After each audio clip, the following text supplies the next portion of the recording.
Problem Reaction Solution Network. I am Nate. And I am Jim. Today we have Michael Shanklin. Mike Shanklin. Mike, how you doing? Doing good, guys. Thanks for having me on the show. Great, man. Do you prefer Mike or Michael? Sure. Yeah. All right. I make it easy on everyone. So go for whatever you feel fancy that day. Okay. Awesome. Sounds good. Great. So we're here today, Problem Reaction Solution Network. Jim and I just created this a couple months ago, and we're kind of the amateurs just getting into it here. We follow the philosophy of the non-aggression principle and the non-status mentality, you know, the non-status quo of our modern day. And we found you on Facebook, and we're interested because you're a Minnesotan. We're from Minnesota. And you recently moved to Rochester, Minnesota. You're maybe an hour away from us or so, 45 minutes away from us. But yeah, how did you get into Minnesota? What brought you here? Well, you know me, I just love tundra. No, but seriously, I've been all over the world. I was born and raised originally in San Antonio, Texas, and moved all over the world. You know, I've been in California, Kansas City for a majority of my life, North Carolina. I was in Europe a few times, in Switzerland, all over the place, but I got transferred up here for a job. So loving what I do, working for this energy company. And just to let you guys know, for all the viewers out there, I usually go around littering these bumper stickers. So I'm going to give away some to Jim and Nate's viewership here today. We'll give away 3 prizes so you guys can have these bumper stickers. Peaceful people do not belong in cages, and our love voluntarism bumper stickers. So free, literally, you don't have to do anything. Just leave a comment saying you want in, and Nate and them will choose it. But yeah, I'm so far enjoying Minnesota. There's actually quite a few good people here that I really like. The people at my job, I like a huge majority of them, and just wish it wasn't so cold. You know? Right. You get used to that one. You know, we got some of the coldest winters in the world, and we got some of the nicest and hottest summers in the world as well. It's an interesting place to be in. One day this past, well, I guess, I don't know, the end of the last month here, we had one day that was 59, and the next day it's snowing, and the whole, you know, it's 30 something, and it's just insane. But you know, in the summer, it's definitely well worth it. Yeah. Well, let's get down to it. So like, tell us about yourself and like how and when did you get involved in the Liberty movement? Yeah. So originally, when I was younger, high school, etc., I was actually a Democrat, believe it or not. Not really because of the economic issues, but more the social side. So I didn't want government really involved in marriage, or if they were going to be in marriage, I wanted it kind of just be equal to everybody. Whoever wants to marry whoever, whatever. I was very, anti-war on drugs, maybe not against some of the harder ones back in the day. But the whole idea that, you're going to have a system running around imprisoning people to make their lives better, just something didn't click right in my head, even when I was a kid, right? Right. On some other issues, though, I was never anti-gun. So it wasn't one of those extreme leftists that are, on social issues like, the cookie cutter type liberal ideals. But I was definitely towards the more free side of the liberal agenda. Now, as I grew up, I started to understand economic freedom more and more. Even in some of my later high school years, I started to realize, hey, what's this FICA on my paycheck? They didn't do anything. Why are they getting my money? And really, when we look back on it nowadays, it's given me a much lower interest rate than what I could get out in a money market scenario, et cetera, whatever I want to do with my money. If I want to invest in gold, they take my money and give me a measly little 1.2% interest rate on my treasury. So, to me, Social Security and all that started to really hit home as I was making paychecks, which I made paychecks earlier, but as I made more money, it started to take more money out of my paycheck. But then it wasn't just a self-centered, I am selfish and want to keep my money type perspective, which really there's nothing wrong with wanting to keep your own money. I started to think, well, where's the limit? If we took this reductio ad absurdum to its extreme illogical conclusion, we realize that they can take everything, and if they deem it good, then it's good. But I don't think of that as good. So where is this in the sand, right? And, I started to understand more and more that economic freedom, the more I got into economics, that economic freedom and us escaping the Malthusian trap of eras past and us having an industrial revolution this property right, this propertarian-based society, or closer to propertarian-based society, is what allowed individuals to flourish, allowed them to have families that could send their kids to school, where they could save money and invest into their own causes and creeds and businesses, etc. And that really started to drive home for me was the economic side, where economic freedom is actually what brings about prosperity in this world, and the centralization of power, the central planning of economics is what brings about so much poverty in the world. When we look around us, the regions that have the most central planning today, aka the less property rights, these are mostly the African regions, some of the Southeast Asian regions, very, very, very poor. Venezuela, Cuba, North Korea, very low on the index of economic freedom, yet they have poverty out the wazoo. Well, isn't that what all the politicians tell us is the opposite, right? Well, I started to realize that economic freedom is really the driving factor for prosperity and peace. That, coupled with a civil libertarian perspective, civil liberties, where you control your own life, where nobody else should be able to just tackle and cage you for a victimless crime, etc. That started to really root into me. So I started to find libertarian policies, and this was Ron Paul's first run, 2007. I can remember him coming out, and I was very biased. I was actually more on the more freedom side at this point, due to the Libertarian Party principles I'd found earlier in 2003 and 4 and 5. But when Ron Paul came out in 2006 and 7, I was one of the first people in that movement, me and James Cox back in the day, a really good friend of mine. And we jumped into the campaign thinking, well, you know, this is obviously much better than any of the systems and candidates we've had previous. And so we really started to heavily support libertarian type ideals and philosophies and candidates in general. We were supporting, endorsing almost anybody who's put liberty next to their name at that point, right? Obviously, we were very anti-neoconservative, was one of the tinges of the Republican Party, et cetera, et cetera. So, but I've only grown from there since, right? And people think, well, that's the end point in many of their eyes. Oh, I've reached the end point, and that's finally it. The reality is, the rabbit hole goes much deeper. And so I started to understand self-ownership at its very base principle. Now, whether we want to argue a deontological perspective, which is for those who don't know, let me just kind of explain deontology versus consequentialism. The deontological perspective is rooted in the ideal that chain slavery is wrong. I think that's one of the best examples of hypothetical scenarios I can give, where I go around and ask people, do you believe that people should be in chains and enslaved to others? And if you say no to that, well, then you have a preference, a moral preference towards believing that you can actually quantify or objectify a moral stance, right? That's more the deontological perspective. Well, I was definitely biased towards that really heavily, and I was obviously already on the consequentialist side. For those who don't know, consequentialism being the state of which you believe the consequences are determined. In other words, you don't have to worry about the means as much as what's the ends. So if we have to kill 10 people, but we can save 100, that would be good. Well, freedom in its base, whether you want to believe property rights from deontological perspective, you have the right to own yourself, or just the fact that a propertarian society, whether you believe in natural rights rooted in the individual or not, breeds a more peaceful and prosperous society. It's a consequentialist argument. Both of them started to really click with me and hammer at its very base. So that's why some people argue deontology versus consequentialism. I am both, right? I don't think you have to choose a dichotomy in this. So I was really heavily rooted in both aspects. And at this point, the rest of the fallacies just started to become apparent, right? The ideal that we are trapped to a social contract and that we have to be enslaved to everybody else. That democracy is good at its base, when really it's nothing more than majority tyranny. The whole concept of rulership at its very base, right, from a deontological perspective.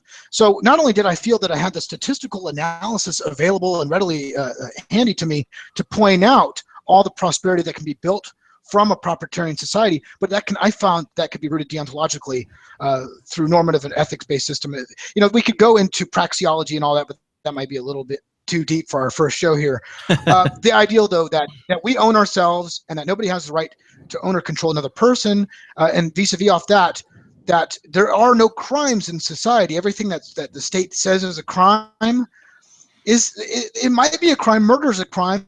The state says that, and I agree with that, right? You shouldn't murder somebody else, although they murder plenty of people. It's called democide. But the very fact that aside from the government murdering people, there are other crimes that aren't crimes. So in other words, the state says smoking marijuana is a crime. Well, anybody who's researched this topic in depth knows that you're only harming your own body, even if you want to label it as harm. Once again, value subjective. But the whole concept that if you don't harm somebody else, there can't be a crime, right? That started to really root, and this is where FIJA, Fully Informed Jury Association brochures and stuff like that, I became a heavy proponent, and still am, of the Fully Informed Jury Association, which goes around and educates jurors on their jury rights inside of statism, whether the rules are stacked up against us. We, as individuals in this society, might be chosen to rule on a action of the people, the peers around us, and we have to, with a good conscience, knowing that we are free and we should be living in a free society, we must strike down any law that does not have an actual harm of property rights or body to another person. So this whole philosophy has been a long journey. Right. So you'd be on that note, real quick. I'm just curious with what you just said about the jurors and stuff, and having them more informed. You'd be against, or you'd be for getting rid of the mandatory minimums, right? That's kind of one of those things. There's a couple of those hidden things in there that say that the jurors can't know certain things about. Maybe that the mandatory minimum might be this or that, or you follow what I'm saying? Is that one definitely. of the? Yeah. Go ahead. Well, as an individual libertarian, as an anarcho-capitalist, any type of mandatory minimum sentencing, especially by the state, it's not proportional to the crime, right? So, in other words, if I go out and I step on your flowers, that doesn't mean you can just shoot me, right? No libertarian society would justify that, right? Sure, you made a mistake, especially if it's non-intentional. I would just, have to apologize. I mean, we could go to private arbitration if it came to that. Right. You and I both entered into an arbitrator. The state doesn't have to be the final arbiter, and this is what a lot of people have been fooled into. Exactly. Thinking that the state is the final arbiter, and without a final arbiter, we'd have chaos and what the people historically have thought of as anarchy and chaos, etc. The reality is, we would actually have a lot less waste inside of the justice system had we had a system that's based around people choosing their own arbiters. Imagine, and this is, I think, a very important point. There's a child custody attorney or a judge who, mind you, they're still statist, but they asked a family, this husband and wife who had split up and they were going through a custody battle, and he asked them, don't you think this is such an important decision for your life that you shouldn't have anybody inside of the state make this ruling for you? Don't you think you can come to an agreement like adults? And this is what I think sometimes people have this overcast comes over us of what a free society is supposed to be, how we're supposed to actually live our lives, and it's tainted by the state, right? Minimum mandatory sentencing does not make us a prosperous society. All it does is distort law even farther, right? It only distorts justice. So it's not proportional. Only proportional restitution and rehabilitation should be the goal of a voluntary society, making the victim whole again and making sure everybody's okay. That's not what the state does today. So the state today is injustice. And I think about this too. If I was a criminal in today's society, I would actually be very thankful that we have statism, because it makes my job much easier. Not only has law just been distorted and justice been distorted to where some theft is legalized, to where some initiation of violence is viewed as good, it distorts our whole ethical system from where we're raised. We're born into an environment in which we say some initiation of violence is justified. And of course, this is going to thwart most people's minds. Not only that, the court system and the police system are so inefficient today, and they're chasing around all these victimless crimes. What is it? 40 to 50% of people in prisons right now never actually did a violent criminal act against somebody else. They're in there for drugs, prostitution. I mean, there's a long laundry list of victimless crime, sadly. But what this does is it takes resources that we could be using towards the murderers and rapists and thieves, etc., and it's taking money away from those actual causes that we do want to chase. Not only that, it's a violent monopoly. So whether we want to talk about how it's funded through a taxation system, indebting grandchildren that aren't even born and open their eyes for the first time, or just inflation on other people through the Federal Reserve and Central Bank creating more money out of thin air, that obviously is wrong too. But the whole ideal that we're having this central monopoly of protection over us, something if the government can't even produce a freaking ham sandwich efficiently, let alone the mayonnaise that goes on the ham sandwich, why give it something so much more important of production as the rules of society? It's absolutely ludicrous. This is the hypocrisy of the minarchist position, of course, right? Which I used to subscribe to long ago. So Right. yeah, obviously, like you're saying, anytime the court comes out with this is the best way to handle justice, I'm very skeptical. Yep. Nope. I 100% agree, and it's I think in our modern age of information, we are getting to the point where a lot of people are starting to understand that there's a lot better solutions to handle these disputes and minor disputes than courts and. At least the government monopoly court system, I'm going to go on to two questions here. First one: have you read The Market for Liberty? And then, what is your role? What do you consider your role in the liberty movement? Well, first of all, yes, The Market for Liberty is one of my favorite books. Actually, it's on. Yep. I even host it at voluntaryvirtues.com, so you guys can go there and get the download. Not only the book and every chapter broken up into a PDF format, but also the audio book, which was so graciously created. And I want to thank the Tannehills for all their great work over the years. Now the question is, what's your role in the liberty movement? Some people believe, that it's defined so rigidly. You have 5 different roles and you have to fulfill one of these. My thing is, do what you think you're best at, and Right. and obviously for me, I think I have some linguistic abilities. I'm not the best out there, but You are you're very verbally agile. Oh, verbally agile. I like that. But I definitely attempt to bring it to an audience that might, most voluntarists I found, they can be very abrupt and very straightforward with their message. And it's important to do that. I don't want it to take away from that abruptness and that seriousness and that straightforwardness that we do need to hear.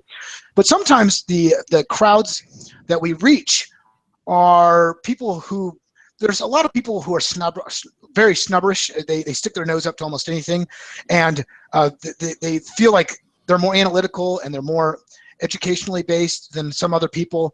That's why I kind of went and got 3 degrees with honors and scholarships, to take those people head on.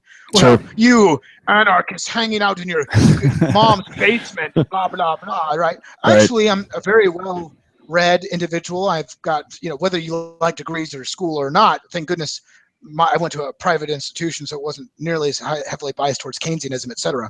Right. But I can now, with those credentials, take on some of the other, what I would call liberal elites, et cetera, that think that they're so high-powered, whereas some of the other people are very, we have some people in the voluntarist movement, and I love the diversity that we have. There's some people that wear dreadlocks and smoke pot all day, and hey, man, go attack that group that you hang out with. I'll get the intellectuals over here, right? And the people in business and stuff that are hanging on to this Republican cliff. So my whole thing is, I don't think pushing it on others is the right thing. I like creating a resource center. This is why I built up websites and podcasts and videos, etc. Sure. Trying to on this and letting people through, inbound marketing, coming through search engine optimization, allowing that to boost us up. And it's created millions of hits for me over the years, thank goodness. And I think it has made a huge splash.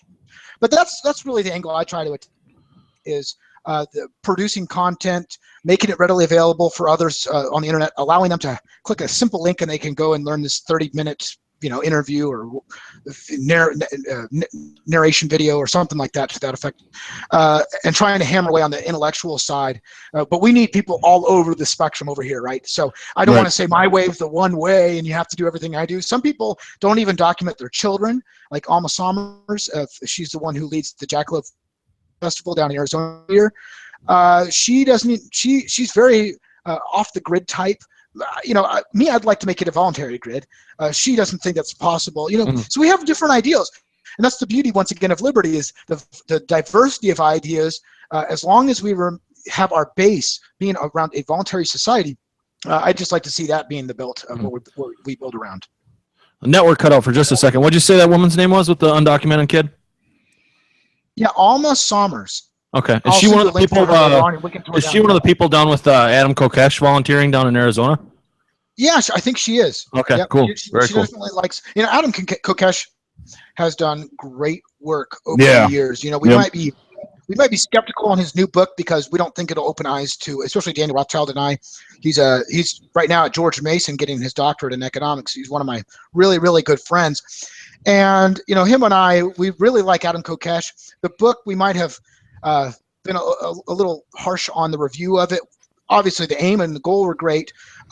Whether the writings will help convince non-libertarians to come over, that's the question we ask, and we're not sure about. But the rest of his work, oh my gosh, eye-opening experiences all around. Everywhere you go with this guy, he's very consistent with his message. Maybe a little conspiratorial for my taste on some issues, but he doesn't hammer on that.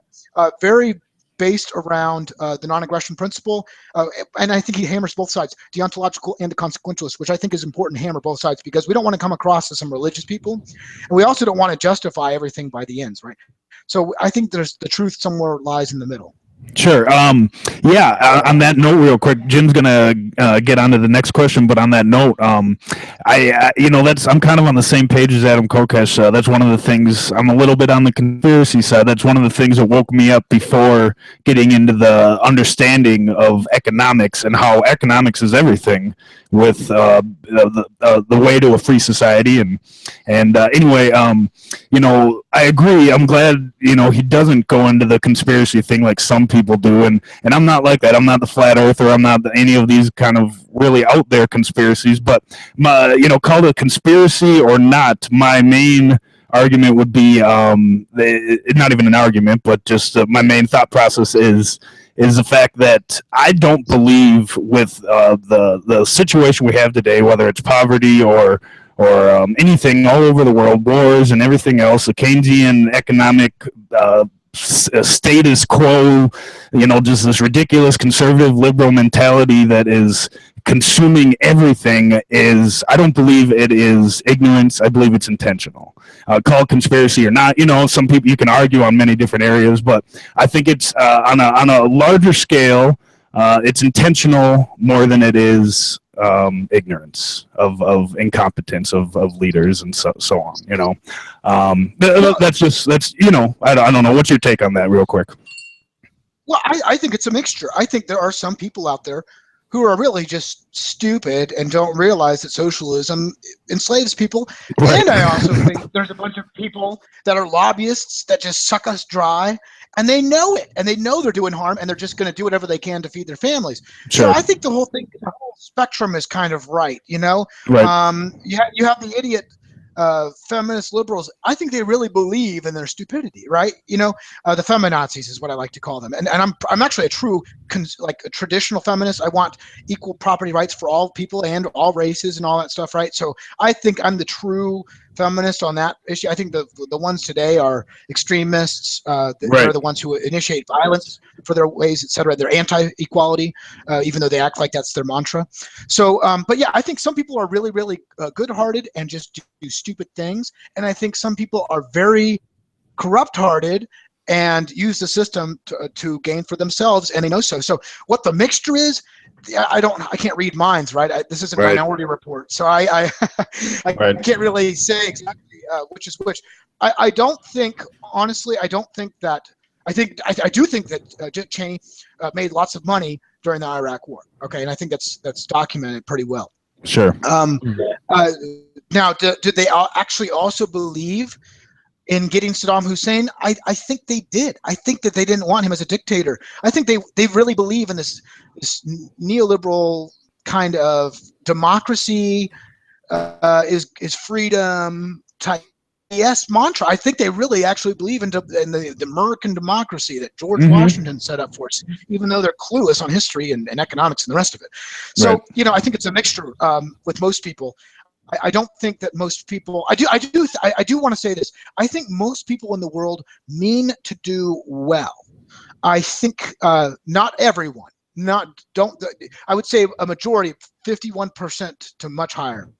I think most of the people in my life that I'm around, my friends, my family, my coworkers, my neighbors, the people around me that I talk to, interact with on a daily basis, I think most of them mean well, and they're just clueless towards the reality of the political spectrum. So that would be my rooted belief. Yeah. Sure. Sure. Yep. Yep. It's kind of that. I don't remember what the law is, the name of the law, but it's that 80-20 perspective, 80-20 law. Everything in life can be broken down to 80% of people are good, 20% of people are bad. 80% of that 20% are bad, but not as bad as that next 20% down. And you kind of keep breaking it down in that. I wish I could remember the name of the law. It's a law that the guy that termed it. Anyway, Jim, let's go on to your next question here. Well, first of all, how much time do you think you got with us? Because that's going to determine what I ask you next year. I'll hang around for. Keep going. We're fine. Okay. I'll give you Cool. another 30. Well, going back to what's your role in the Liberty Movement? Are you the only person working on Voluntary Virtues Network, or is that kind of a group venture? Or tell us a little bit more about that website. Well, yeah, there's actually two different ones out. There's voluntaryvirtues.com, and then there's Voluntary Virtues Network. Okay. And the network is where I aggregated dozens and dozens and dozens, literally almost 100 voluntarists and anarcho-capitalists to do podcasts, podcasts, all that kind of stuff from the network channel. And then voluntaryvirtues.com is really just my thing, where you'll see me doing my videos where I stand there and talk for 10 minutes usually. A lot of the interviews depends. I kind of want to disperse them. Really the organization on that could go another step. Obviously, it's not what I do to make my money, so it has to be secondary in my life, sadly. Very fun hobby, but it's definitely it could use a little more organization. I would say Voluntary Virtues Network is definitely where you will find 100 different people out there talking on a variety of different things. And Voluntary Virtues is really the original Route 1. That's the one I created, and then the network came years later down the road. Okay, cool. Very cool. Cool. So you're interviewing all these guys, Walter Block, Jeffrey Tucker. How did you get in touch with these guys? Did you just email them? Do you know people that know people, or do you have a great agent, or what do you got going on? Well, I've spoke with all of them at PorkFest. I was flown to Vancouver to speak with Dr. Block. I was his headline speaker, and so I spoke right before his big speech at this big event. I've spoken with them in Anarchy and NYC, all over the place. You know what I'm saying? So I've in Atlanta. Now Walter Block and Tucker went there, but I have a really good connection with these guys going back years and years and years. Before there were millions of anarchists all over the internet, Mm-hmm. we were very alone. And it was much easier to get in touch with somebody than it was. But before our friends lists were filled up with 5,000 plus people, we had the 500 friends list, 10 years ago, right? So it started off really small, and there weren't too many anarcho-capitalists back in the day. And it's just been this explosion over the years. It's unreal, really, how people have come from all over the political spectrum to find liberty.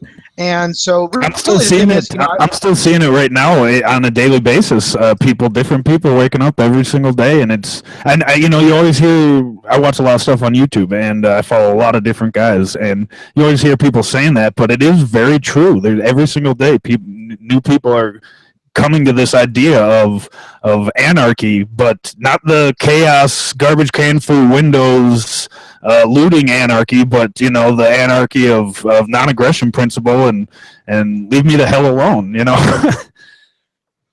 which is the quintessential American ideal values. One of the things this country was founded on was leave me the hell alone. Right. It's so funny. Everybody wants freedom, but most people don't know what it is, right? Or really hate it once you actually give it to them. It's really ironic when you think about it that, they'll cheer on the founding fathers fighting up against some tyrannical government, but we have a tyrannical government just a few hundred feet away, a few hundred miles away from me and us, and people still wave that flag, still thinking that flag means freedom, when really it's just been co-opted by a bunch of statists and socialists and fascists, right? So this is the irony of it. But yes, you're right. There's more and more people awakening every day, and it's become this butterfly effect where it just has grown exponentially. And it's really good to see because, I still get messages to this day, almost every day, saying, I remember fighting with you 4 years ago and thinking some crazy idiot, Mike Shanklin. And here I am today, an anarcho-capitalist, and I want to say thanks for all your hard work, beating me over the head with logic and stuff like that. I literally get these emails still, and it makes me even want to go do it more. Every time I get one of those, I'm like, damn it, I need to go make a new video right now. I'll go address X, Y, and Z topic just because I think that's something I haven't heard of. But every day more and more people are waking up, so we definitely have reason for optimism. Yeah, I agree with that. That segues perfectly into the next question. Where do you see the liberty movement going in the next 10 to 20 years? Since you've been around probably 10 years now, us just a few years basically. But where do you see it going in the next 10, 20 years? Yeah, some people say, well, what's the strategy? Are we going to attack one of the governments and take it over with libertarian principles or something like that? That's what the Libertarian Party and some of the anarchists are trying to do through the LP. I think that's kind of a futile attempt. I think we're going to have to find a place that really doesn't have a lot of government. I think Galt's Gulch was a pretty good idea in the fact that, it might have been in a Chile, the country, the region of Chile, but it was kind of out in the sticks, far away. The problem with that is you don't have the infrastructure created there. I think you're going to have to create a new society and make it free from the base. And you're going to get people fighting you. You're going to get people moving in that aren't libertarian. You're going to have those problems, but that's one of the best things we have. I think it's going to take much larger numbers, right? We're going to have to get 100 million of us, and then we actually can do something like a free state project, but built around actual anarcho-capitalism versus some minarchist alliance, right? I think we really need to get a lot of purists together in this sense and find a new place for liberty. I just don't know where that's going to be. I don't know how it's going to come about. I think it's going to take a long time before we get there. Probably at the end of our lives, we'll see something like this happen. Sure, that was our next question right there. Our next question you just answered. So that was it right there. The question was, do you see it happening in our lifetime? And I kind of agree. Probably at the end of our lifetime. What are you, 35 right now? I'm 31. Jim, what are you, 35? 34. Are you 35, 34, Mike? 35? 34. Okay. Twins, Jim. Oh, what's that? Go ahead. I was joking. I said we might even be twins. Go ahead. Yeah. There you go. So that was a question. Is it going to happen in our lifetime? I kind of agree with that. I have a brain fart now. I had a whole bunch of questions or kind of different comments on what you just said, but is at the end of our lifetime, you think it's something that, like you said, 100 million people? Maybe. I agree. It's going to have to be big numbers. It's going to have to be bigger than the 60s. I mean, the protests and the numbers that are put together nowadays compared to the 60s are weak. You had in the 60s the protests and the gatherings going on. You had 250,000 people, 500,000 people, 1 million people getting together. Those are huge numbers. Nowadays, those numbers aren't like they used to be. To really have a change and a real movement to actually happen, you're going to have huge numbers. And maybe with how tyrannical the situation is today in the USSA, we're going to have like you say, 100 million, and that's a real huge number. We're going to have something like that, I think, to have a true free state come together. That's right. One of the things that I want to say is what you're just talking about is basically what Mark Victor was saying at Anarcho Capital or Anarcho Poco. I'm sorry. Did you see any of the videos from? I guess there's not a whole lot right now from this past year of Anarcho Poco, but did you see the Mark J. Victor video by chance?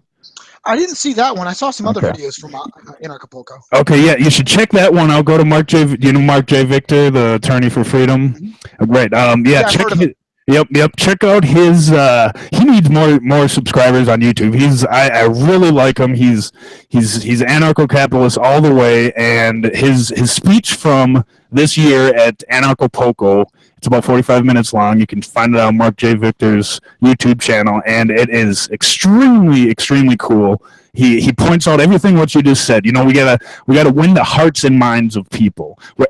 Just because we're libertarians or anarcho-capitalists or non-aggressionists doesn't mean we have to agree on everything. It doesn't mean we're gonna agree on everything. But to get to that not only that free society that we want sooner than later, but to get to those big numbers, we have to win the hearts and minds of people and get people to understand it's all right if we disagree. That's totally fine. It's all right if you're a socialist as long as at your base you understand anarcho-capitalism and mainly the non-aggression principle. If you want to be an anarcho-capitalist socialist, that's fine. Just practice the principle of non-aggression and property rights, and it doesn't matter.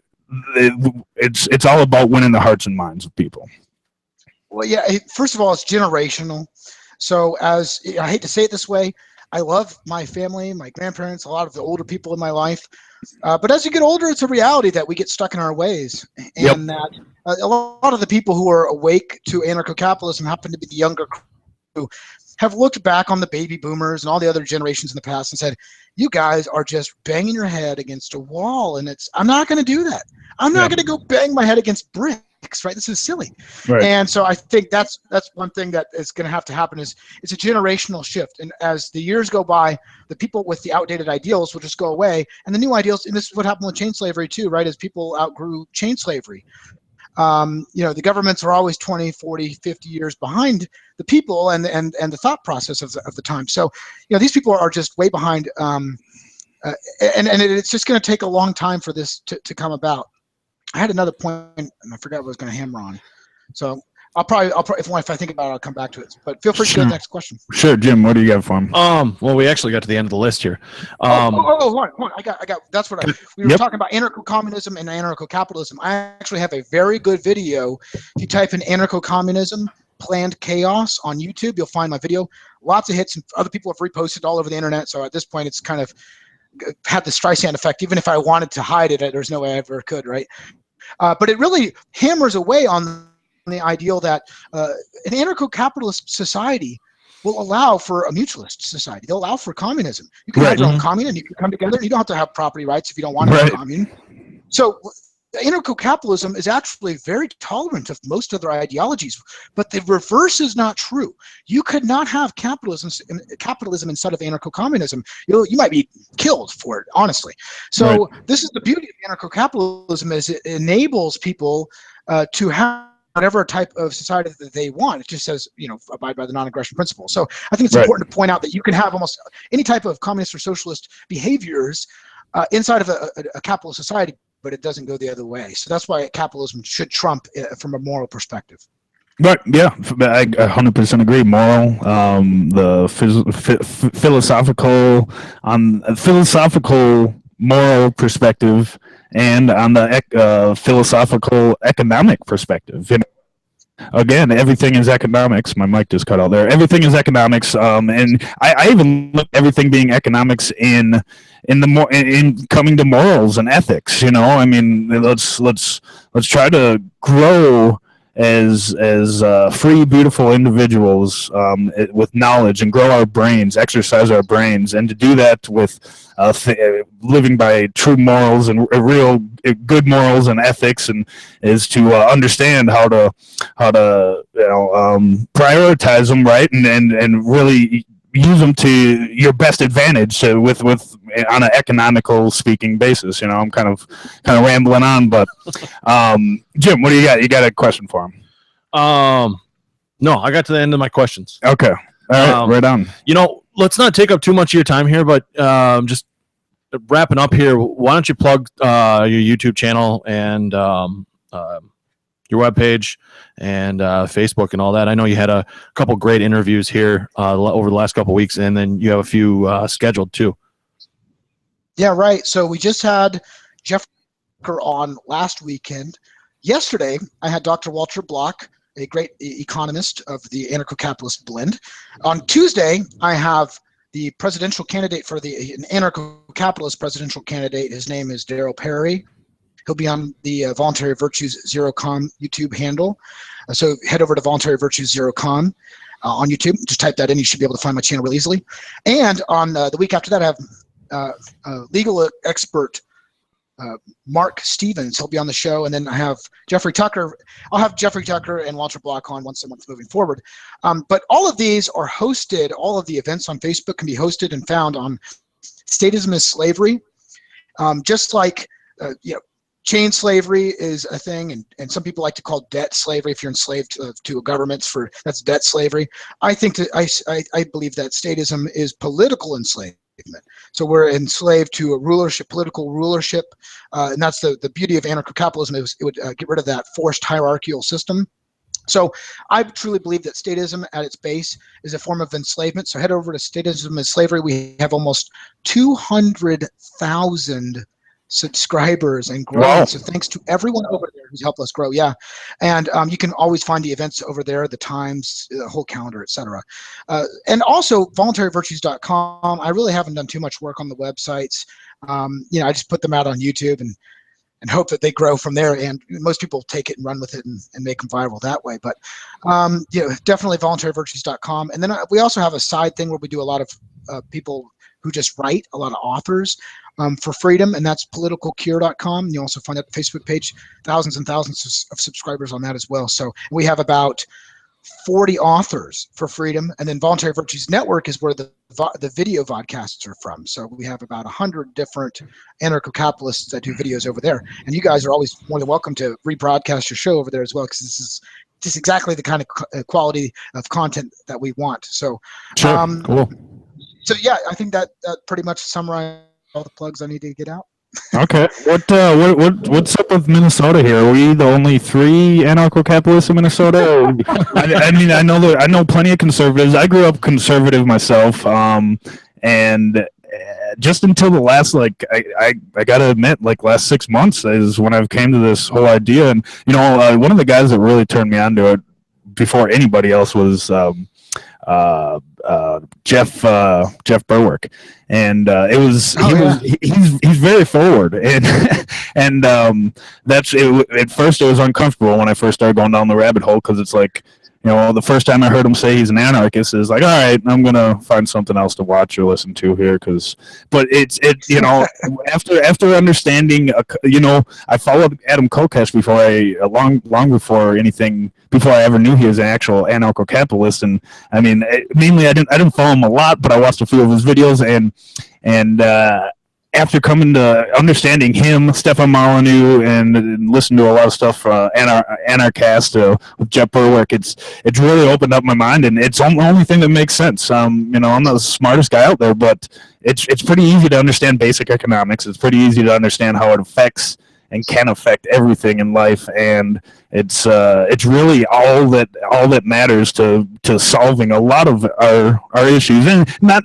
all that matters. Again, we got to change the hearts and minds of people, but it's just really interesting now looking back on the conservative state of mind and even the liberal state of mind, and it's just I wish I could debate a liberal and a conservative on a daily basis. It would just be so much fun, even if I never get any respect or win any of the debates. I mean, I don't think it would be hard to win. I mean, how much do you have with interviews? Do you have liberals or conservatives on where you go back and forth and you guys just don't agree on anything? Or Oh yeah, I've had a variety of people on my show.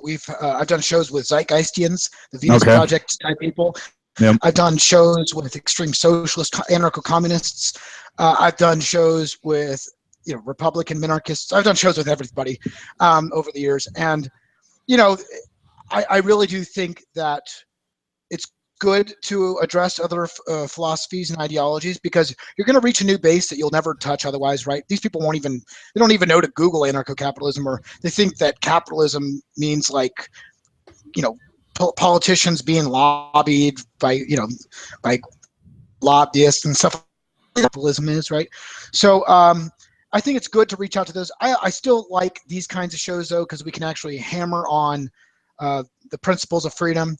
We can talk about No Victim, No Crime, where I can go a little more in depth here than I would on a Venus Project show, even though that might be something. I always try to talk to the crowd I'm talking to. So, sure.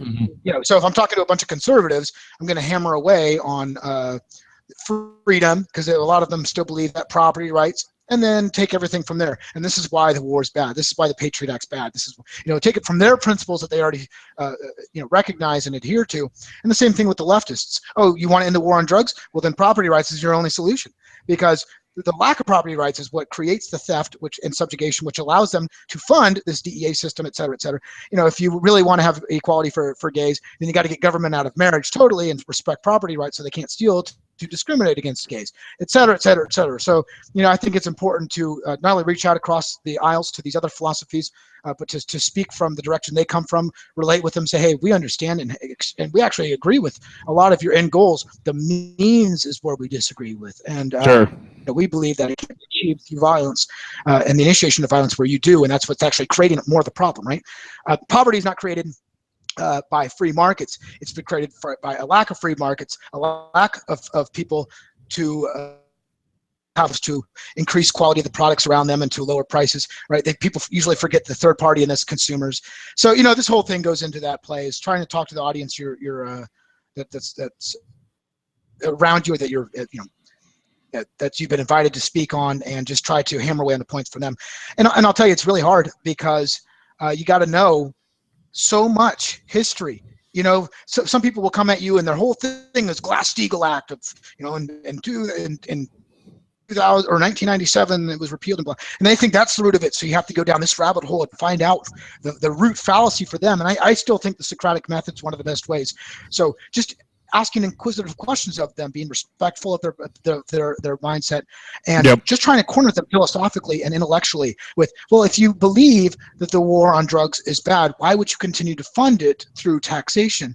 And knowing that every other statist system in society and humanity has done this throughout all of history, what makes it so much different for your society? And then they'll realize over time, hopefully they ask themselves the questions. We got to get, the battle is not really external. I mean, it is to us because we've already fought. The reason it's external to us is because we've already handled it on the internal part. It's all inside of our own heads, right? Mm-hmm. Everybody's fighting the battlegrounds is inside of everybody's own mind. And so we have to spur that battle so that they have a chance. We have to equip them with the swords and with the shields and with the mojo juice that they need to drink so that they can beat that demon inside of them. And that's, I think, the root cause of this. And that's what I try to do through a Socratic method. Right on. Well, we're gonna call it right here. We're gonna call it. We'd very much like to have you back and do another show with you. Maybe even usually most of our shows I think we have on YouTube and Podomatic right now are hour to hour and a half to 2 hours. So we're coming up close to an hour here, so that's not bad. If next time we do one, maybe we'll find a day where we can do an hour or two and really get into a whole bunch of stuff and whatever. If we just do a half hour or two, that's fine. But we'd definitely like to have you back. Sure, of course, guys. I'd love to co-host with you as a guest co-host at times. So we could all three sit together, maybe have another guest on and drill them. So whatever, we'll definitely talk off air. Sure, cool. Thank you very much for coming on. This has been Problem Reaction Solution Network. I'm Jim. I'm Nate. Practice freedom, encrypt your phone, and grow a garden. And be excellent to each other. Thanks, guys. We'll see you soon.